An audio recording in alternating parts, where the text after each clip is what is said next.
Morning, ladies and gentlemen. Welcome to Zeleka Moving On. I'm Ivet Ayombo, your host. Zeleka, soon the Libre Échange Continental Africaine, also known as AFTA in English, African Continental Free Trade Area, cover an estimated market of 1.3 billion Africans with a GDP of $2.5 trillion. The turning point was hosted in Rwanda in the city of Kigali on the 21st of March 2018. Their main objective is to enhance the African single market, where Africans can trade without barrier. On this edition, we're going to have our guest in the house, Mr. Emmanuel Bakar, all the way from Accra, Ghana, present-day headquarters of Zeleka. He'll be giving us more information about Zeleka. Stay tuned, we'll be right back. First, the brief news. 15 au 18 juin 2022, Afreximbank envisage un marché commun africain post-Covid-19 avec les jeunes. Manuela Manga nous en dit plus. Qui dit commerce, dit moyen de paiement. Dans le cadre du marché commun africain, la zone de libre-échange continentale ZLECAf, tout est fait pour l'harmonisation des moyens de paiement. C'est ce sur quoi travaille Afreximbank. Acteur financier du secrétariat général de la ZLECAf, la Banque panafricaine œuvre pour une codification et une tarification sans discrimination au niveau des échanges transfrontaliers. Il est question de fluidifier les procédures douanières, les facilités électroniques et logistiques qui pourront promouvoir un grand échange des produits sur l'ensemble du marché africain. Ces préalables du marché unique de l'Afrique étaient au centre des assemblées annuelles 2022 d'Afreximbank tenues au Caire en Égypte du 15 au 18 juin 2022. Le thème était bien choisi, réaliser le potentiel de la ZLECAf à l'ère post-Covid-19, tirer parti du pouvoir des jeunes. Pour y parvenir, Afreximbank compte sur son potentiel dans la promotion et le financement des entreprises en Afrique. Sans être sur toute l'Afrique, son relais avec les banques locales permet un financement de l'économie. Il ne s'agit pas d'une aide, mais d'un mécanisme de financement à travers des prêts à taux commerciaux. Pour la crédibilité, un système de notation est mis en place afin de donner un aperçu aux différentes entreprises voulant se mettre ensemble dans la promotion du commerce africain. Afreximbank permet aussi aux acteurs économiques de faire des échanges dans leurs monnaies respectives sans forcément payer en dollars ou en euros. Des compensations espérées entre différentes monnaies nationales africaines permettront d'économiser sur les frais de transfert en Afrique, expliquent les experts d'Afreximbank. La banque panafricaine créée à Abuja en octobre 1993 compte sur son potentiel en matière de garantie, estimé à 24,8 milliards de dollars américains au sorti de 2021, avec des fonds propres de l'ordre de 4 milliards de dollars américains sur la même période. À date, Afreximbank a déjà doté la ZLECAf d'un système panafricain de paiement et de règlement. Il a été adopté par l'Union africaine comme plateforme de paiement afin de faciliter l'intégration de tous les pays africains au marché commun. On the 22nd of May 2022, speaking at the World Economic Forum, President Kagame gave skillful propositions which could lead to the successful implementation of ZLECA. The head of state, President Kagame, was speaking in Davos, Switzerland, at the breakfast gathering of African leaders and friends of Africa on the AFCFTA and the bloc role in the fast-tracking economic growth and transforming continents. The ceremony, which is a sidelined event at the World Economic Forum annual meeting that kicked off Monday, May 23, 2022. President Kagame said that for so many decades in history, there have been African leaders who tried to unite Africa and also making sure that the continent can also trade within itself and other African countries, but it never worked. This is due to forces both within Africa and outside who prefers the market's fragment and kept using one against another. We need to tackle a lot of things, especially in the area of non-tariff barriers, where there is still slowness. We could move faster. For Kagame, there is a lot we can do and allow free movement of people, goods, and services. These small things matter a lot. President Kagame went further to suggest the visa restriction or removal to allow young African people who constitute the biggest majority of the continent's population. However, President Kagame observed with time there was a huge improvement. He says to him is the most important thing we need to do now, and we can do more. Let's listen to the Africans on the streets of Yaoundé in Cameroon on their knowledge and the awareness of ZLECAf. Oui, j'en ai déjà entendu parler une fois, notamment au niveau de la sous-région Afrique centrale, qui est déjà un marché commun pour le continent africain. Et je pense qu'avec l'initiative, ça va pouvoir développer le continent, et non seulement ça, ça aide non seulement les jeunes entrepreneurs et les grandes entreprises à pouvoir surmonter les difficultés déjà au niveau des barrières douanières et permettre aussi le brassage des cultures. I think like that haven't come my mind. So, given the fact that things like that might be of help to Africans, I'd like to know about it. And then, since it's a business maybe platform and it's in Africa, it can help us to also progress in so many ways, us Africans. Because like since we are into business, we used to buy other things from China. Une zone de libre-échange continentale, à ma connaissance, non.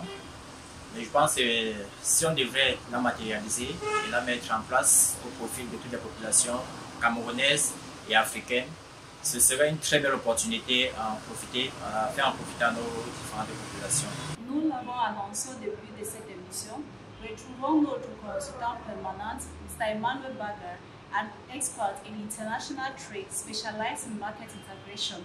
He will be giving us more information about the genesis of ZLECAf. L'Afrique ou les décideurs africains se lancent dans ce qui est convenu aujourd'hui d'appeler la création d'un marché commun panafricain.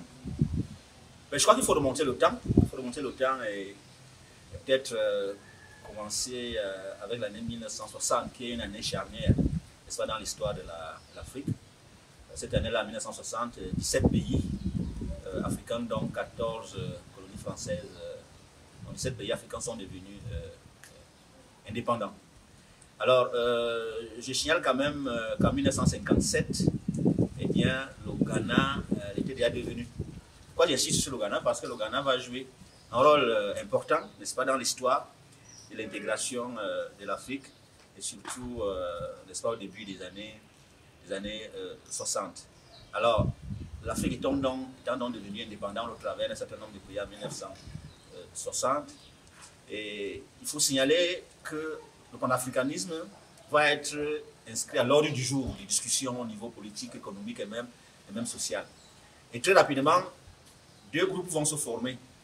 Et ça, c'est l'histoire qui nous apprend. Il y a le groupe de Casablanca, avec des pays comme le Maroc, l'Égypte, le Ghana, l'Algérie, le Mali, la Guinée. Bon, bref, ce sont des pays dits de gauche, ou alors le groupe des révolutionnaires.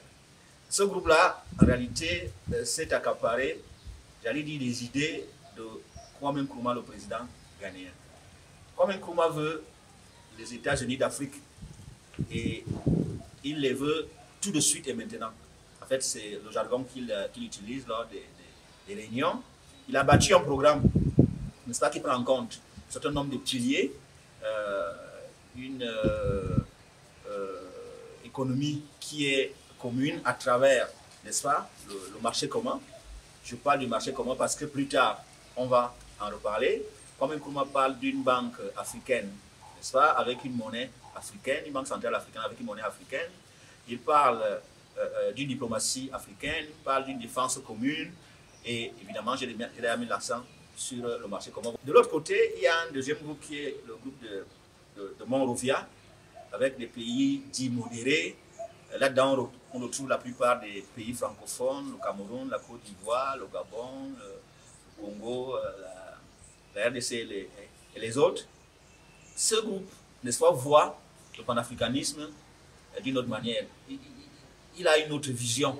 Il s'agit simplement de renforcer la coopération entre les États africains, véritablement, et il faut le faire de manière progressive. Donc, dans leur vision, il y a la progressivité. Si on suit la chronologie, on va aller vite. En 1980, le plan d'action de Lagos pour le développement économique de l'Afrique va être adopté au mois d'avril.